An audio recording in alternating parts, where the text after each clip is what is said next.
Yesterday I was scrolling through the internet, looking at some of my old videos because I'm narcissistic, and I realized I haven't made a post-op video in 2 years.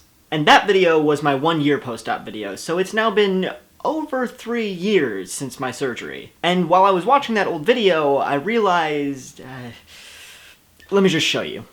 My body looks completely different from what it did 2 years ago. Now, I wouldn't necessarily call myself a gym rat, or...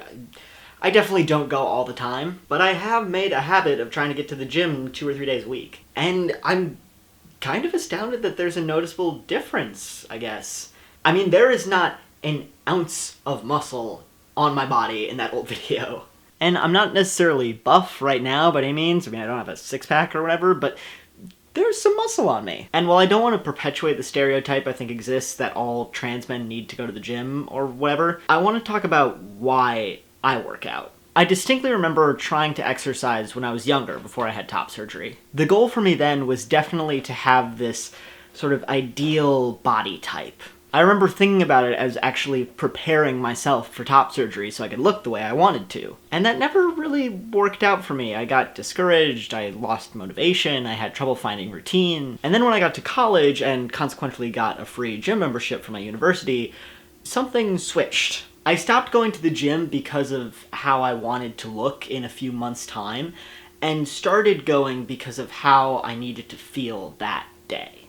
I've found, and this may not be the case for everybody, but for me, working out does wonders for my dysphoria. Exercising reminds me that my body is capable. I work out because when I feel sore and worn down for the rest of the day, it actually makes me feel kind of great. I understand that soreness is my body getting stronger. And it sounds weird, but it's nice to know that if I ever needed to protect my friends, I could do it. So it's been about 3 years since I've had top surgery. And yes, as you can see, my scars have healed a little bit more since then. But more importantly, I feel like I'm finally in the body I want. I put in the money up front to have the chest that I felt comfortable with, and then I backed it up with the hard work. And I know everybody's dysphoria is different, and exercising might not do anything for you. But if you haven't tried it, for me, I can say it does a world of wonder. And at the end of the day, what really did the trick was to stop going because of how I wanted to look, and start going because of how I wanted to feel. That was to not feel dysphoric, first of all, but also to know that my body was capable of doing things. And it is, and it does, and that's pretty cool.